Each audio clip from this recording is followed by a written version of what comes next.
you first then. Okay. Amita, Ah, maybe just let me introduce you to you, I mean, to all the other participants. yeah. Okay. So, I mean, it's really my pleasure to welcome Professor Amit Roy, I mean, who is the speaker of today's webinar.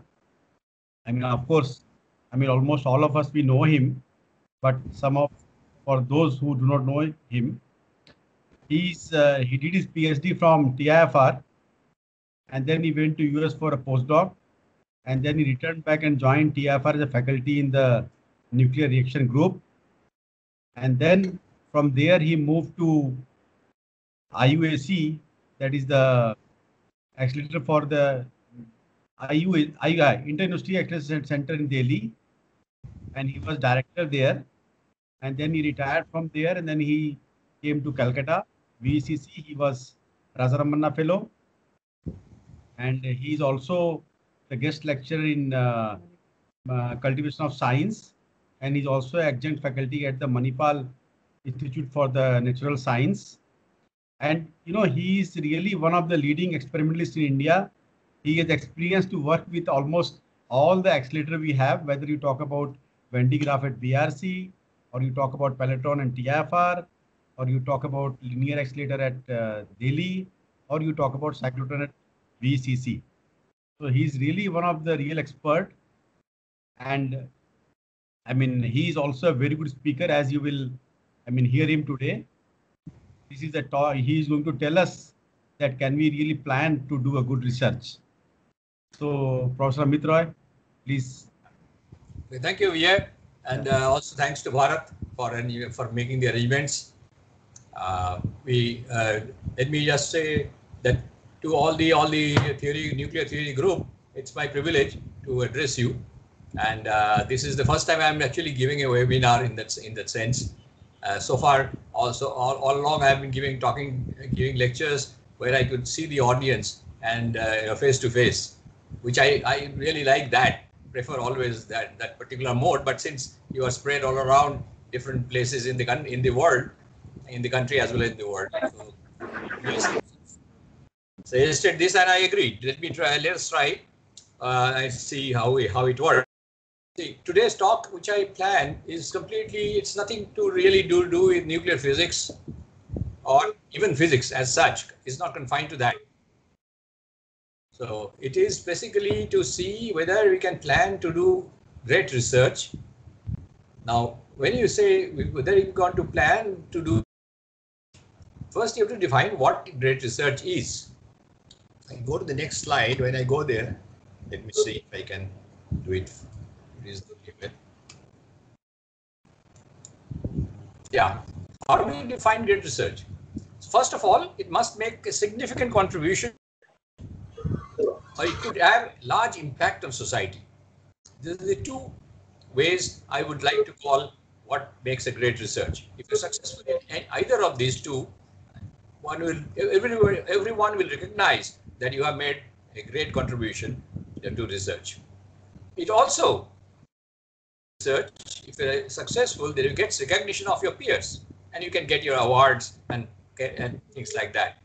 It also builds your career, because if you do a great research, everybody will recognize you. You will get a job, get a good job. You get a position in a good laboratory or a university of a choice anywhere in the world. So this is so obviously all of us who came into research would definitely like to do great research. The idea of this talk came to me was by reading a lecture by Richard Hamming, who was a mathematician and a computer science pioneer working at Bell Labs. He had worked also in Manhattan Project. He actually took care of the computational aspects in the Manhattan Project and then joined Bell Labs. And along with Claude Shannon, he was one of the pioneers of computer science, the algorithms and the information, and which has given rise to the information theory today. So in his retirement lecture, at the time of his retirement, he gave a lecture at Bell Labs, and he said in his lecture, "Why do so few scientists make significant contributions and so many are forgotten in the long run?" Because we know that most of us will be forgotten very soon. when we go away. Our contribution will not be really known by, and people in the next generations will not remember us, most of us. So he gave a lot of some pointers, and then I looked at it and found it was very interesting. And then I tried to compare with my experiences over the years, over the 4 decades which I was involved.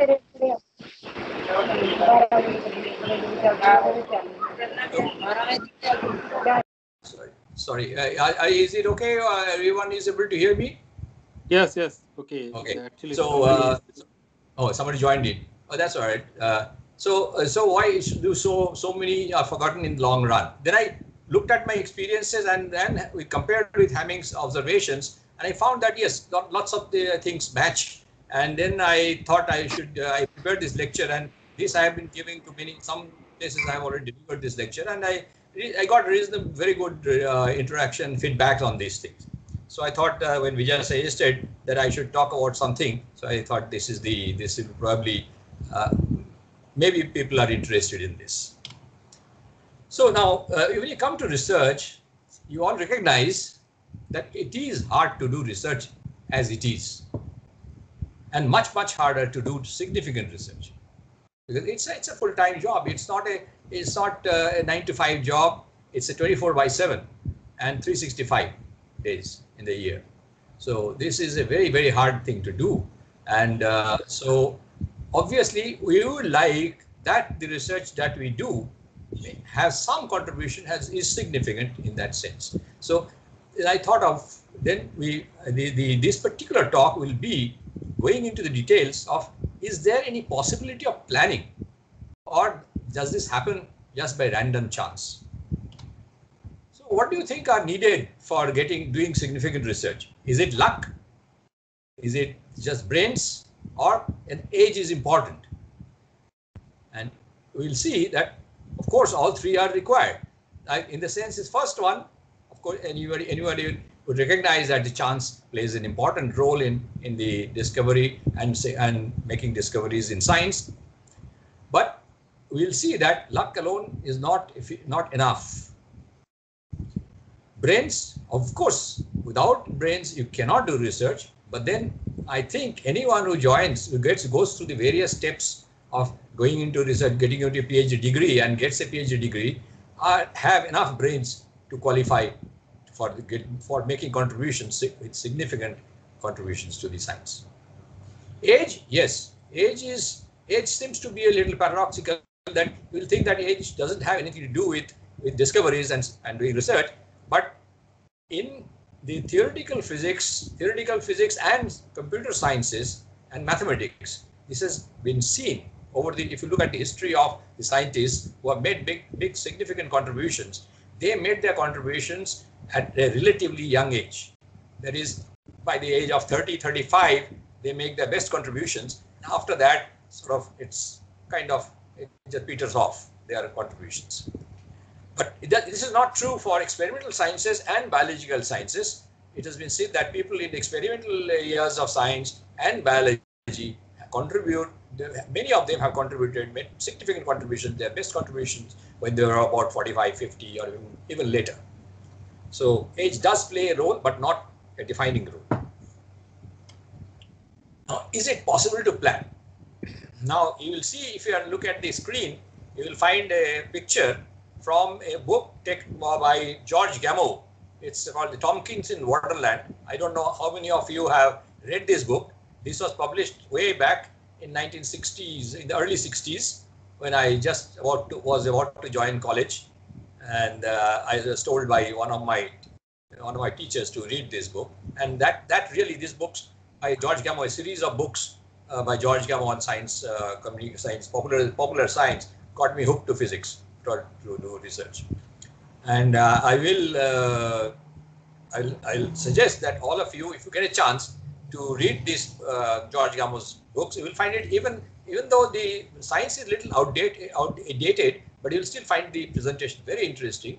And this book may not be available all in the literature, but from the web you can download. There is a book by Tompkins in paperback, which has collected most of these writings and put in one particular book. Now, in this book, this particular figure is taken from the story called the Quantum Jungle. Let me just give you a 5 minutes brief about how this story goes about. See, in the picture, if you see, there is a person sitting, holding onto the elephant's trunk, and that is Mr. Tompkins. He's a bank clerk. He works in the bank, and but he has a hobby of going to the nearby university to listen to the popular lectures. And the lectures are given by the professor. Professor is seen at the back of the elephant with a white with the glasses and a beard. And they had got that. What happened was a particular instance. Tompkins was going to a lecture, and the professor was giving lecture on quantum mechanics. And after a few equations that he wrote down, the professor, Tompkins obviously didn't get anything. It was going above his head, and he fell asleep. And as he falls asleep, he starts dreaming about a place, and it happens so that the dreams are taking place in a quantum world. There is a quantum jungle. So this quantum jungle, they go into quantum jungle together. Tompkins, professor, and this person is a shikari. They all go together in the jungle, on an elephant, and they find that a whole row of large pack of furry-looking tigers had attacked their elephant. No, so the captain, the shikari, he starts shooting at the elephants, but then he finds none of the bullets hit the tigers. So then the professor shouts. He says, "Our only hope is to raise the Hamiltonian." So the fellow says, "What do you mean, professor? Why is they saying raising the Hamiltonian? How do I raise the Hamiltonian? Who is this Hamiltonian? Hamilton?" So he says, "Oh, I'm sorry. I used a jargon from for mathematics and physics.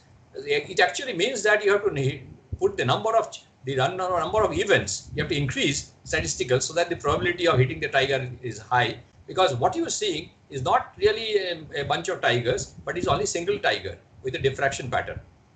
So surely this fellow, he keeps on firing shots all across, and suddenly there's a big sound, and these tigers just falls down, and they find that it's one dead tiger. So it collapsed. The quantum state has collapsed into one observed tiger.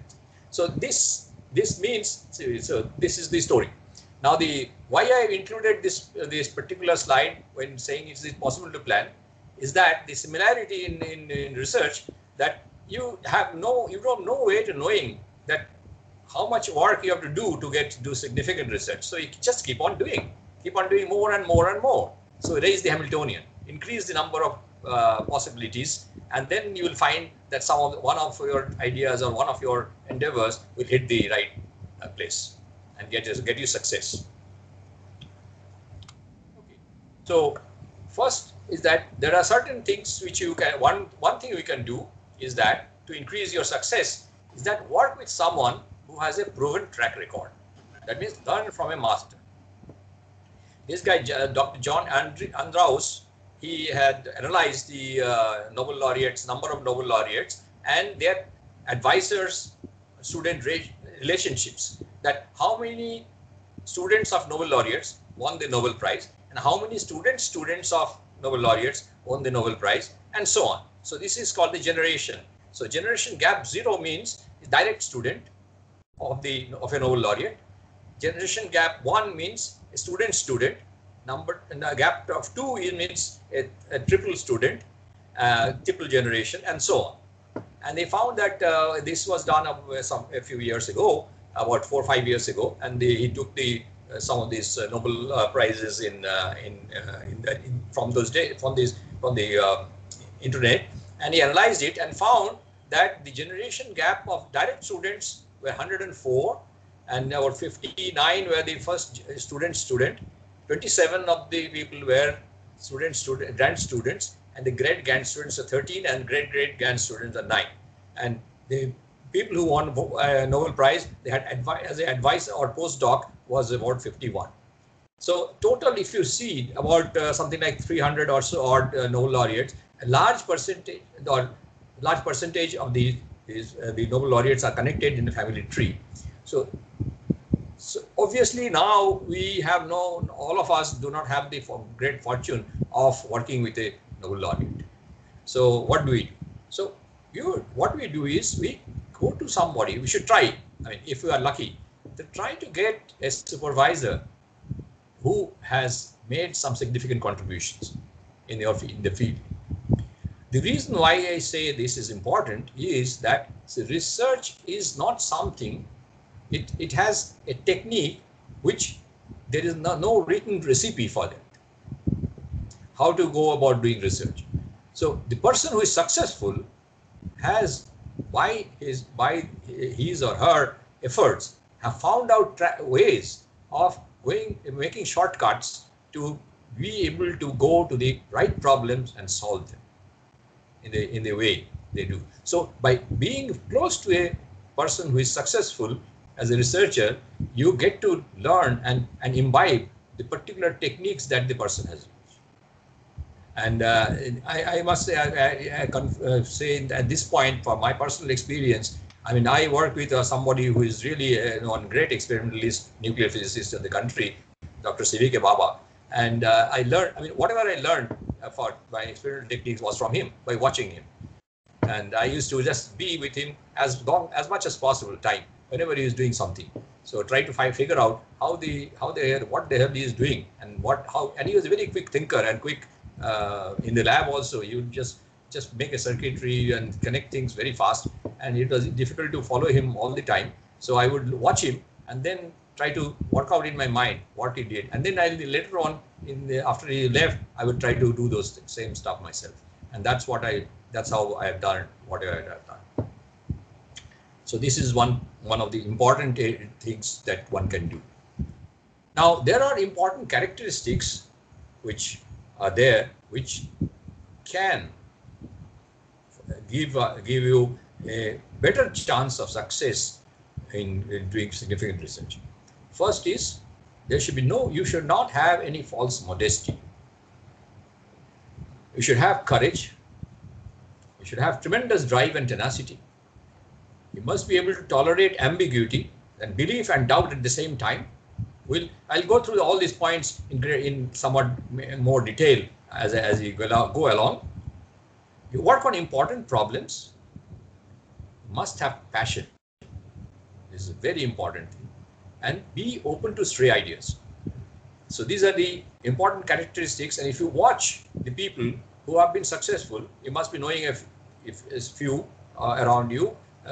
You have seen it. You have been to different places in the country and in the world. If you look at the people who have been successful, whom we all regard as people who have been able to do something better than us, will have these characteristics. Okay, let's take the case of the first two: no false modesty and courage. False modesty means that you should not. If you are capable of doing something, you should be able to believe in yourself. Basically, believe in yourself. You should not claim anything which is not there, and it's important not for others to know. It's for yourself, that you must know yourself, your limits, as well as your strengths. So let's go to the next of this. So it is basically what we have. You have guts and banish self-doubt. You tell to yourself that yes, I would like to do first-class work, and I will not accept anything second-rate.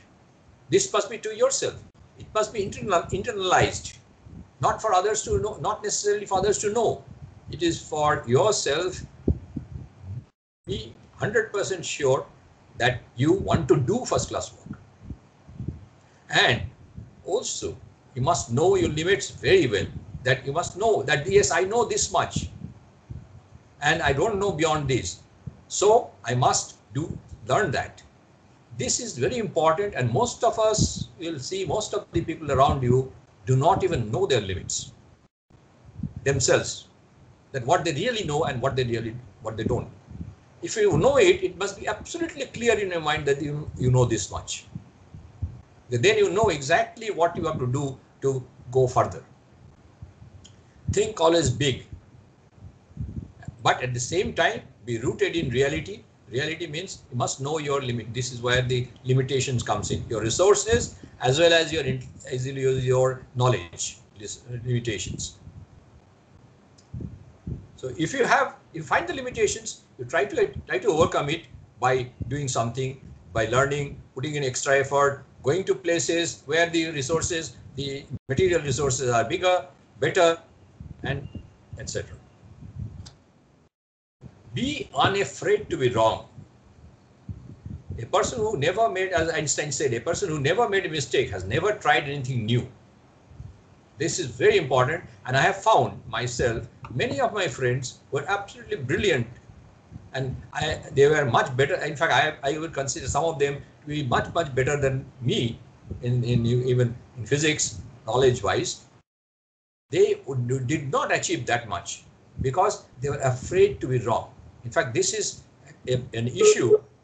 This is an issue which comes in because in our society, when a child grows up, we tell the child that yes, you must be first, you must go stand first in the class. And if the person is intelligent and does it at one time the child comes first in the class, he or she is afraid to make a mistake, to try out, venture into areas where the person is not sure.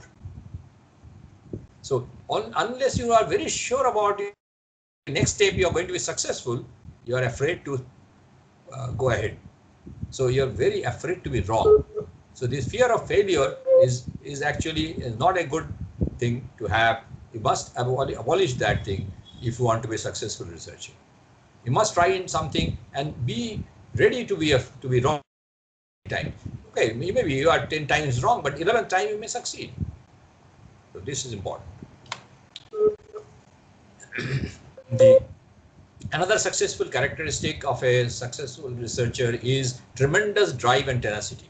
This goes without saying. Everyone, all of you know it, and you see that to achieve something really important, you have to work very hard and be at it for a long time. You must have lots of tenacity. If you go into more detail of that, so is good science done by luck?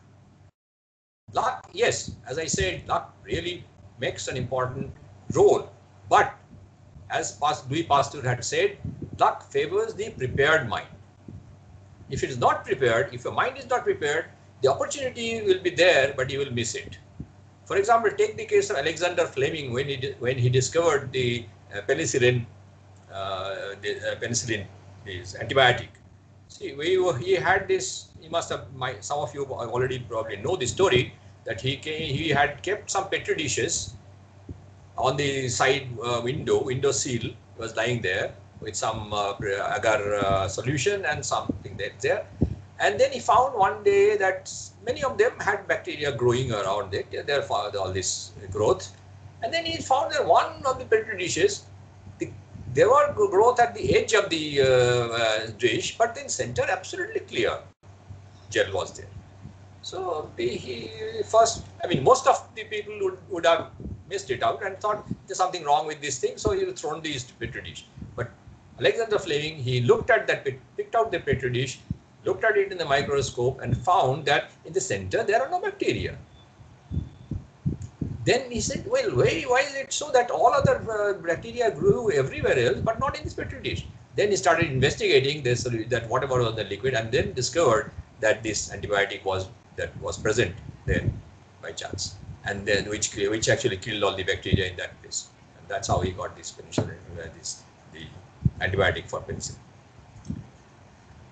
So, as also Newton said, that if others would think as hard as I did, then they would get similar results. And coming from Newton is, of course, a big thing because he's one of the topmost genius in the field of science.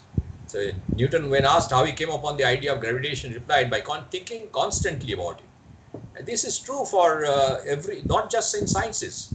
This is true for every field of creative work of human mind. Now, there is, I would refer you to the autobiography of Charlie Chaplin. You probably know Charlie Chaplin as a great filmmaker in Hollywood. and he did so many interesting films, very interesting films. And as a young as a child, he might have seen some of his films. So he was in this autobiography writes that somebody asked him that how do you get so many ideas for films? He said that you get ideas by thinking on a topic to the point of madness, that you must be obsessed with it, then only a new thing comes out. So this is important. So going in the further in that direction of hard work and patience, and knowledge and productivity are like compound interest, said by Walter Bode. Bode is one of the pioneers of electronics. Those who do electronics would know that there are Bode plots which are for analyzing circuitry. Compound interest means, when it means by compound interest is that if you learn something today, tomorrow you continue on that, you will be your learning of the new topic is little better, little easier. As you go along, keeping learning, accumulate your learning, the next delta step becomes much easier as you go across. It's not just simple interest that adding the time and the effort. The effort keeps on reducing with time as you keep persisting. Again, similar some famous quotes by Thomas Alva Edison is a genius in 99% perspiration and 1% inspiration. So what we take from this, that for the efforts and the perseverance that you do, learn the necessary techniques for the field, be patient, be at it, be committed, keep working. Right. But at the same time, now we must also remember that just hard work is not enough. Be applied sensibly. Don't give up too soon, because then you will lose. You have not given it enough time. But if you persist too long, you will never get any results. You must balance your hard work. At the same time, keep looking at it from evaluating that how much effort you are putting and what kind of resources you have, whether it's possible to really go and crack the problems that you have in mind. So to do that, to continue on this, to be persistent, sometimes it's very exhausting, and it can break your health as well.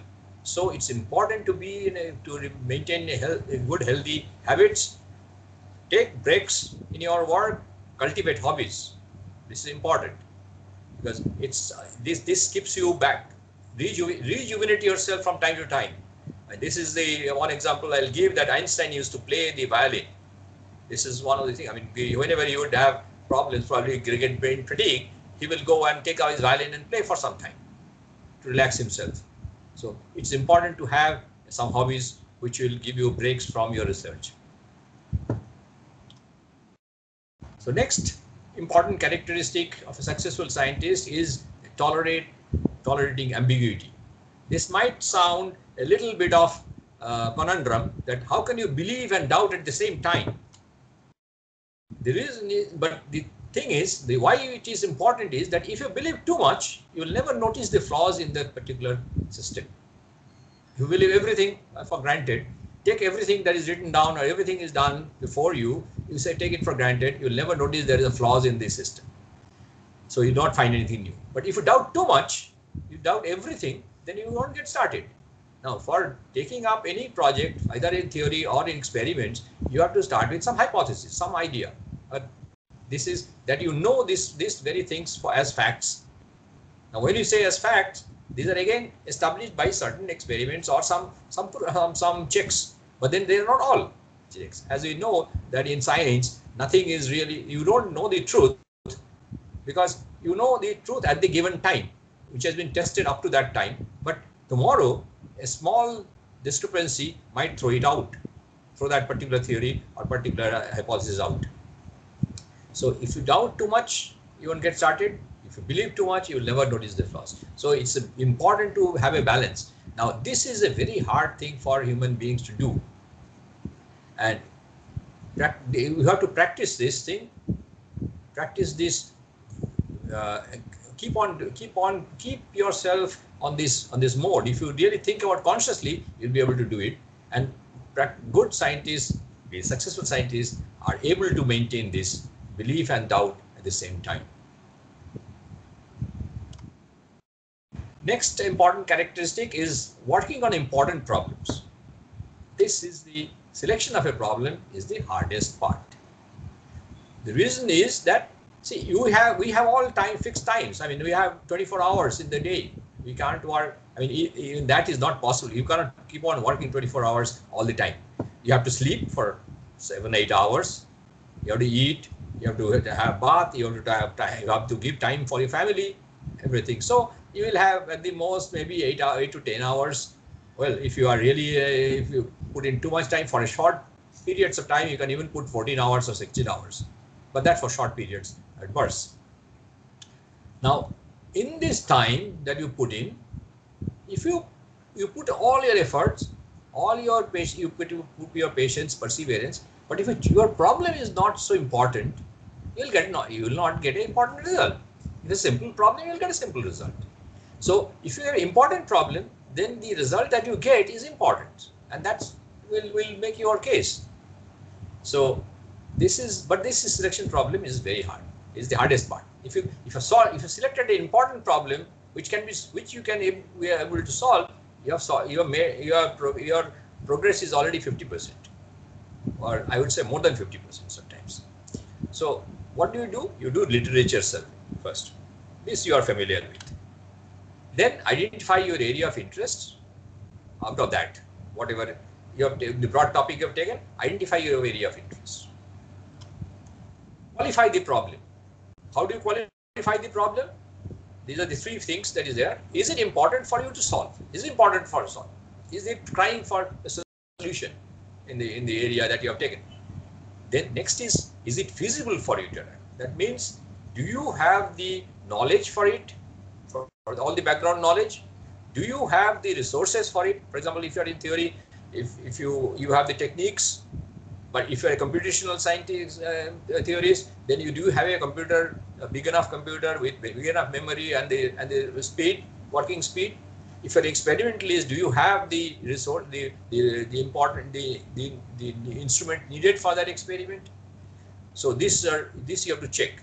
If you do not have, then can you get it somewhere with your neighbors or in a neighboring institution or somewhere else, or can you collaborate with someone who will provide all some particular part of the resources for you? This you have to check. Then the third thing is aim for rough waters. That if there is an area where all the theory looks very nice and the experiments match very well with that, in a particular area, if there is something more you are going to do in that, it will be adding incremental knowledge. But if you find that there is an area of your interest, in the area of your interest, there are some issues where, for example, the predictions of the theories that exist do not get replicated they are not verified by the experiments, or there are 2-3 measurements which are conflicting with each other. That means there's a possibility that there's something new there. So try to find such problems and attack them. Also, when you start, make sure there are no ethical issues. Like, you do not get into plagiarism. Give credit to your collaborators. Make the collaborations always when you're working with more than one person. You are not alone, but you're working in a group. Make sure that everyone feels that their credits are being shared properly, will be shared properly before this thing. So you should have trust amongst each other. Because many times I have seen very good people trying to get together. They break up because they feel that somebody is stealing their credit. One of the members of the group is stealing the credit, or particular part of steals the credit. And sometimes, especially in India, we know that most of the Indians do not work together at the same level, at the peer level, because we do not trust each other. We think that we do not want to share the credit. But we should also keep in mind that we can share the credit only when we do something creditable. So first, let us do something creditable, and then for that, if you can collaborate, it will help you getting bigger credits. There's the article by Woody Allen in Molecular Cell, given the reference. It says, if you look at the gain in knowledge and the effort, you can plot the problems in this two-dimensional graph, and you see the problems on the right-hand side lower bar corner are the ones which give small gain in knowledge and then easy to do. The one in the yellow area, the large gain in knowledge, small effort, easy ones, are the ones everyone will like to do. These are called the low-hanging fruits. But then, to be able to work on such problems, you have to be a pioneer. That means you must start the particular area of work. Then only these low-hanging fruits are there. They'll be picked by the early discoverers, early entrants in the field. So usually when we start working, there are very few areas which are like this. So you start with something, the left-hand side, under the hard and small gain in knowledge, those dots are the worst cases, because you keep working and hard for very long, long hours, but then you don't get knowledge. Most of them, as you start research as a PhD student, it will start on the right-hand corner, lower right-hand corner, and you will come to the left-hand top corner. Your journey will be in that direction. Then increasingly the problems will become harder and harder, and you have large gains in knowledge in such cases. So this should be kept in mind. Now, how do you decide what is important? What is the important problem? I have listed a few criteria. You can have your own in addition to this. Is it asking a basic question? Is it currently a hot topic? Is there an anomaly in the different measurements? Are there competing explanations for existing data? Is the problem likely to lead to other problems? Is it related to some immediate practical need? So any of these things, if there things are yes to some of them or all of them or at least few of them, then this is an important problem. And these are quite self-evident as you go through these things and keep asking the question and analyzing particularly that topic, you will be able to deduce for yourself whether this is an important problem. Now, for beginners at the PhD level, when you start, the hot topics are the ones which you come across very easily. Because if you look at, for example, the best journals, topmost journals, they'll be dealing with the hot topics in the current hot topics. But one has to be aware on that the hot topics will be attacked by all the top people in the field anywhere in the world. So there will be very high competition, and your chances of success goes down because you are a beginner. But it should not deter you from completely always from attempting such things. If you find that yes, you are able to contribute. How do you increase your resources? Talk to seniors, talk to your peers, and be nice to people. This is important, because if you're nice to somebody, if you help them in their work, they will in turn help you.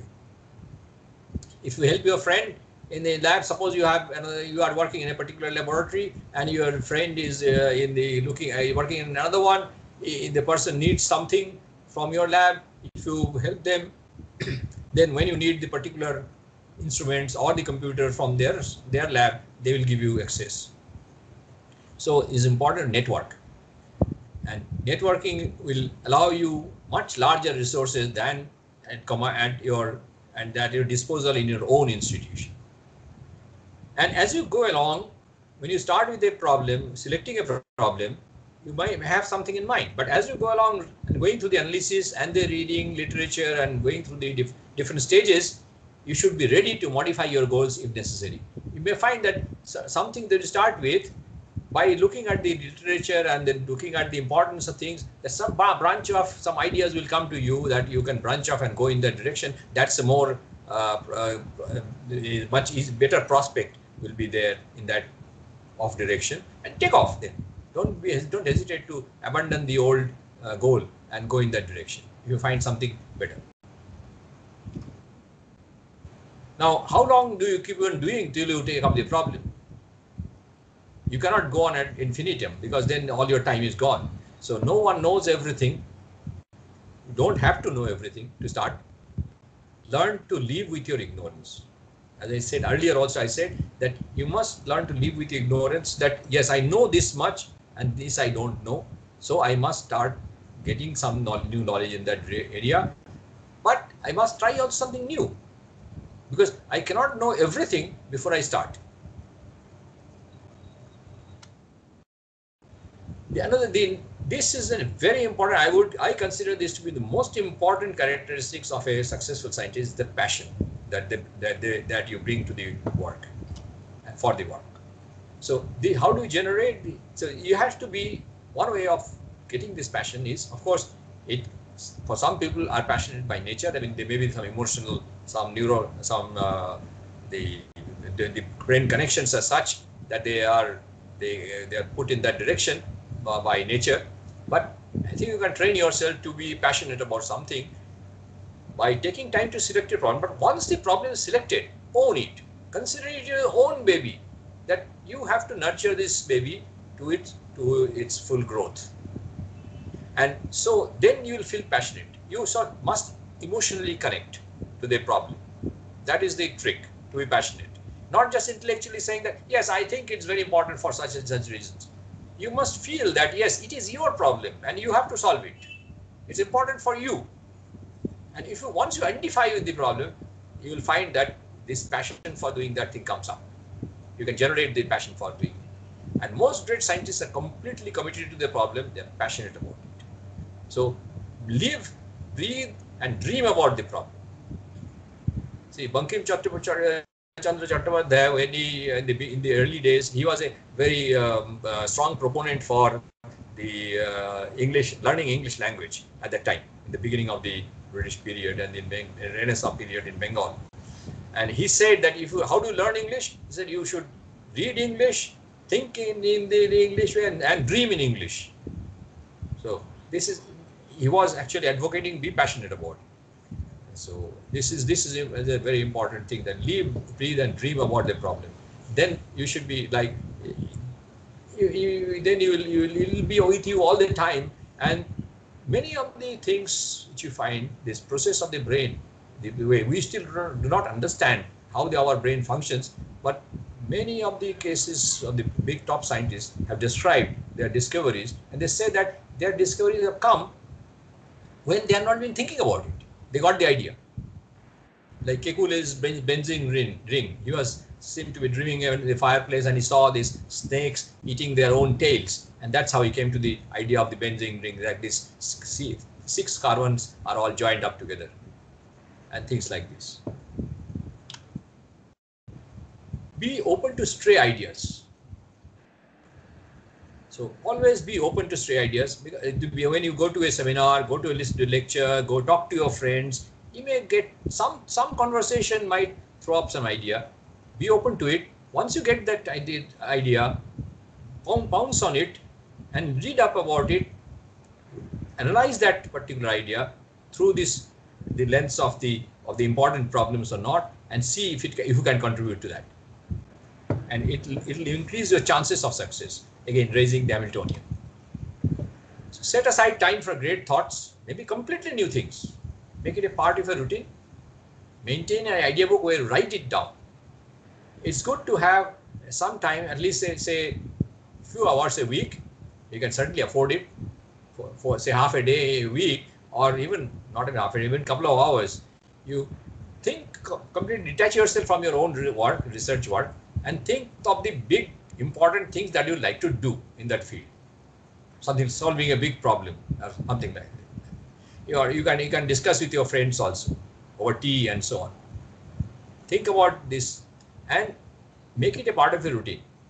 In Niels Bohr's institute, when Bohr was alive, he used to have one particular day for such things, where people will gather together and think random thoughts, completely off the routine, not their own research. They will start talking about things which can be done or should be done. And this should be written down in idea book.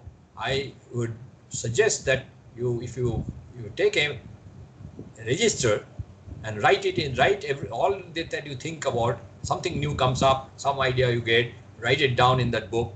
And then from time to time, as you collect it, it will keep growing. These random thoughts will keep growing. And from time to time, look at it again and that yes, 3 months ago something you have forgotten by the time what you had written 3 months ago. So go through that and again and refresh yourself time to time. This is not a waste, as I would say. Many people will tell you that yes, why put half a day in a week to the new stray thoughts which you are never going to work on. But it is not so. In the long run, it will come. See, this can happen. I mean, this happened to me. Like Abdul Salam, for example, he tells about the story that when he was having his thesis examined by I think it was by one of the greats of solid state physics. What is his name? At Cambridge. Sorry, the name slipped my memory right now. But anyway, he's in his thesis examination. He asked about this gauge, something on the gauge expand the invariance, and but for the electroweak connection with the electroweak theory, some gauge invariance problem, and Salam, he was very furious at that time because it was not his topic of his research. And he knew that this guy, everybody knew that this problem has not been solved and nobody knows the answer. So he was fuming inside that why did he ask me such a question in my thesis interview. So anyway, he got his PhD. Then he says that this question haunted him for 15 years. And after 15 years, he solved that problem, which gave him he made this electroweak unification possible.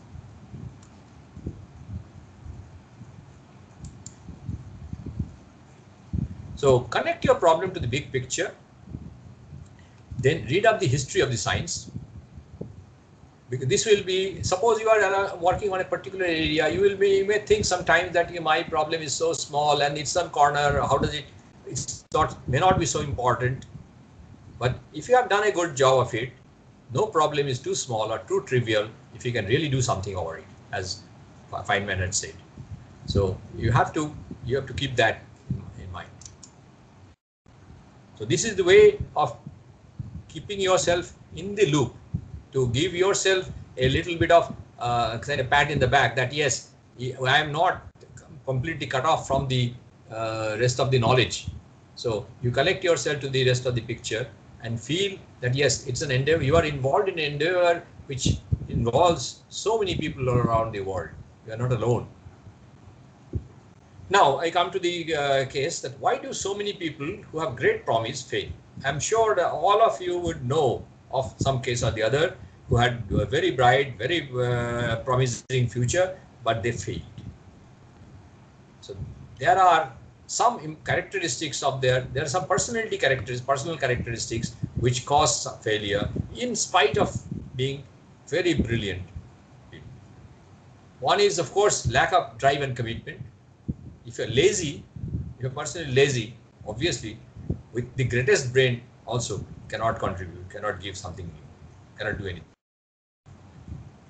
Then there are personality defects like ego assertion, that if you say that you always look at you give your priority to your own ego, that yes, it is mine and I will do it. It is my way or the highway, then nobody will work with you. And your chance of going through the system, whenever we go for research, it's not single person sitting under their tree and working nowadays, especially nowadays, it's more so. So you are working in a laboratory, in an institution, in a group, large groups, sometimes groups of 500, 1,000, 2,000 people. Now, if somebody says only my way will work, the fellow, everyone will throw you out. Non-conformism is another thing. You want to be different from others. That might hinder your access to many things. So a little bit of conformism is okay. You don't have to be conformist, that you don't have to follow everything but you should not be too much non-conformist. You should not question each and every small things which are not important. Poor anger management is another defect. I'm getting some sounds in between. Am I audible? And you are able to Yes, see yes. things? Yeah, okay. Poor anger management is another one. If you are very angry, if you get angry very fast and very quick, again, this is not good for working with people. People will just run away from you. Nobody will come to you. You won't even get your students. If you're lucky to get a student, then nobody else will come afterwards, because the student will put the word around. Not getting along with others is also connected to that. Then there are control freaks, that everything has to be right, just exactly the things as it is. The procedures has to be followed exactly to the letter. This also constrains creativity. So these are some of the defects, personality defects, which even if you're bright and brilliant, it will hinder your success. So if you feel that you have some of the things in you, try to consciously avoid this part and these particular defects. It will help in being successful. You can see conformism. I'm just expanding on the conformism. You can, if you find a system, certain things are done in a particular way. You can, if you don't agree with it, you can fight the system. But then that will, a lot of your energy will be lost in that fight. Whereas if you can work with or around the system, you'll expend much less energy. It's like, working, suppose it is like, I give it an example of collision of two particles coming from opposite directions. So maximum momentum transfer takes place in that. So it creates a lot of internal heat. So the internal degrees of freedom are excited. So it creates a lot of heat and friction. But if you can go by just step aside, it just goes past without losing your energy. Know your flaws and work on them. This is what I said just a little while ago. And also, you must learn to live with stress. Doing research and research at the highest level is extremely stressful. This, all of you, those who are involved in research, know that it's stressful. It is all the more so because this stress is generated by yourself. It's not given by your boss usually. Sometimes it's given by the bosses, I know, but real successful researchers do not take stress from the bosses. But they will also have stress from inside, because you want to compete with yourself, you want to better yourself, you want to prove to your, and that is stressful. And if most of the times we will not succeed. Most of the time, research work does not succeed in getting that real result, that important result. So it is a failure, and you know yourself that it's a failure. Even others, suppose you write a paper, you have done something, and everybody will say, "Oh, you great paper," and so on. They will pat you and do that. But you know internally what you have really done, whether really you deserve that or you have to do something better. So if a successful researcher will keep on looking always at the higher and higher levels. So one way is to do stress is of course to identify problems and work on them which are not too much beyond your capability. But then it should not be below your capability also. So you should be a little bit, maybe say 5%, 10% above your capability. So you go there and you achieve 95% or 90%. Nearby, then you can raise the bar a little bit. That is how the athletes practice. For example, the fellows you have seen practicing high jumps, they will take the bar and set it at a certain point, which they easily cross. Then they'll raise it by half an inch. Then they'll raise by half an inch. If they cross it, they'll raise by half an inch. They don't raise it by 1 foot at the same time. They know they'll fail. So this is the way to reduce the stress on yourself. One of the tricks to do that. And this other way to relieve the stress is through meditation or having hobbies, taking breaks, and so on. Now, what most people working conditions are not always the best. In fact, one of the better times of the Cambridge physical laboratories where lots of discoveries were made was when they had practical shacks. This is also true of many Indian laboratories. My own alma mater, TIFR, many of real important contributions came when the main building which exists today in TIFR wasn't there. They were actually in hut pits. At that time, the very important discoveries came at that time. You have all the tools, as the English proverb says, it's a poor workman who blames his tools. Man gets on with the job, given what he's got, and gets the best answer he can. I from somebody, one of the doyens of Indian research, from his speech, and he said, in regard to the pursuit of research, a complaint is often made that there is no sympathetic atmosphere and that all activities are paralyzed by adverse circumstances. It is not for man to complain of circumstances, but bravely to accept, to confront and dominate over them. You know who said this? So this gentleman. I hope you know who it is. It is Acharya Jagadish Chandra Bose, and he gave this he said in the convocation address at Punjab University, 19 December 1924 at Lahore. Just think about it. In 1924, he was talking about this, and today also we complain the same way. Most of us complain that we do not get help, we do not get we do not have any good sort of sympathetic atmosphere. So, okay, now you have done some great research. You have followed all my tips, and you've done some great research, got some great results, right? But your work is not over yet. You have to learn to write clearly and well so that people will read it. You must learn to give formal talks. You also must learn to give informal talks. That's how you'll spread you will get recognition by spreading your knowledge and making people know what you have done. So presenting the results, there are two modes of presenting the results. One is publishing, of course, that's the first thing. And there's some help there, how to write a paper. They have given some references, you can click that. And there are many other in literature you'll find, and you can get help for readable paper, how your ideas can be presented well. In seminars, again, there's art of giving seminars. In fact, these two articles you can read, and there is a website on Rice. I think there's a university, Southern California. There is some seminars HTML. You will find some tips to give good seminars. So you can try to follow that and improve your presentation techniques. For good presentations, these are the important things.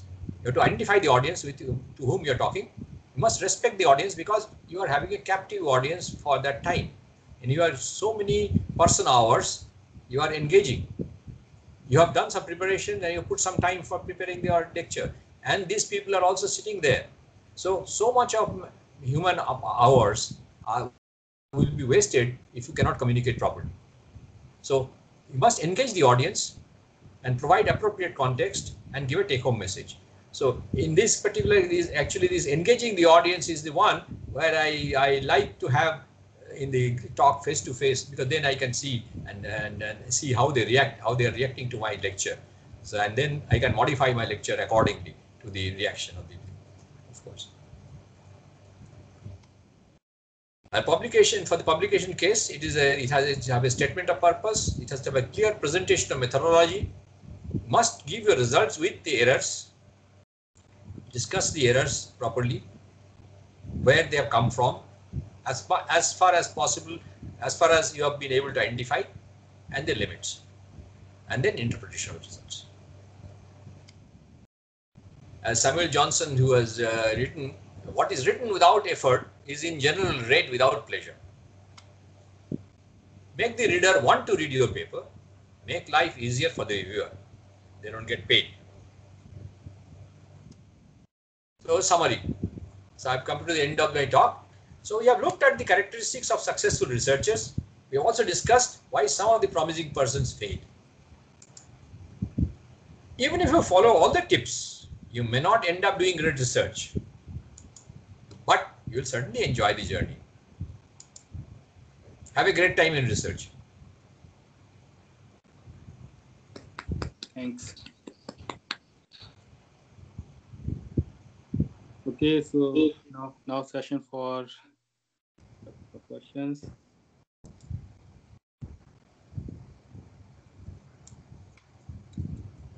Yeah.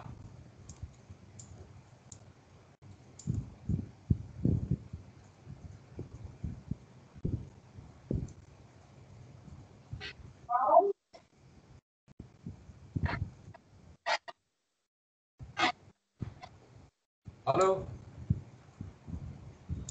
Yeah. Any questions? I'm willing to take that. Any comments? Hello, sir. Bharat. Yes. Yeah, Sir. it's I'm Suresh from Delhi University. Okay. Yeah, Suresh. Yeah, so thank you, sir. It was a really very great talk, and I think you mentioned that you love to give a talk face to face, but I think it Yes. was a wonderful talk. Thank you. And I want to know that you mentioned something about ethical issues. So what are the basically point we consider in ethical issues? Pardon? Hindi? You mentioned in the talk that we should have no ethical issues. Yeah. So what exactly it means? What are the ethical issues in research and all these things? How we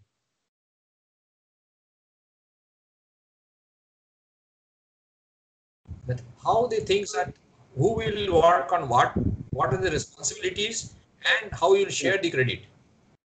You have, suppose there are two students involved in that. Now, if a particular research piece is going on, work is going on, who will be able to? Are you able to hear me? Because the connection is, I think, coming. There's some interruption in the connections. Yes, we can hear you. Yeah. So the thing is that is this.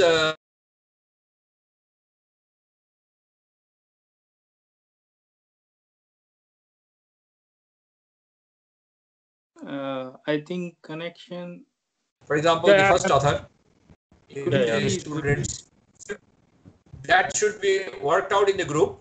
Then, for example, Yes. somebody is whether in whose thesis this particular work will go in, so that later on there are no conflicts of issues. So these are I call it these ethical points.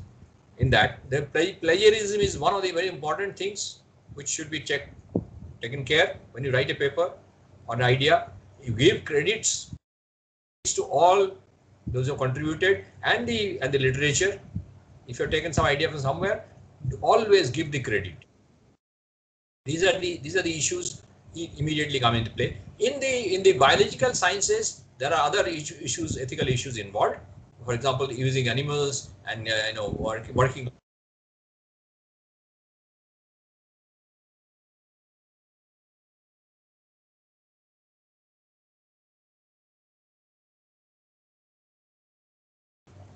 Yeah.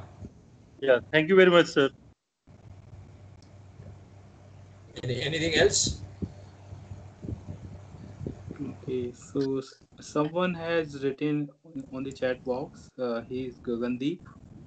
Huh. Actually, his mic is not working, so he just say, "I thank you for the nice talk, and I really like the slide where you mention the points for any publication to have. Yeah. Simple yet so precise." Okay. Thank you. Okay.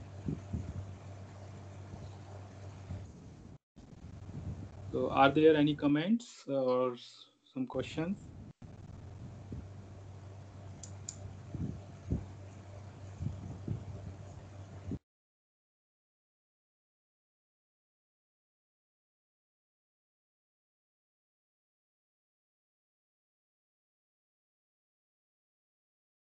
Anything else? Uh, Well, looks like there nobody else has any comments. just I will check some chat box. Okay.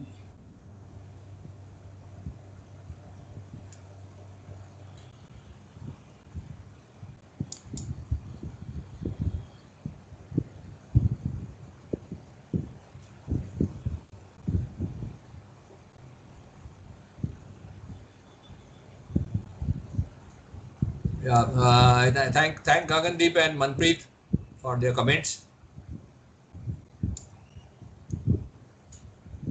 Okay. So just wait. I think if there is no comment or question, Yeah. let us thanks to speaker again. Thank you. Thank you all. Yeah, thank you, sir. Hope it'll be of some use to all of you. Yeah. Okay, thank you very much, sir.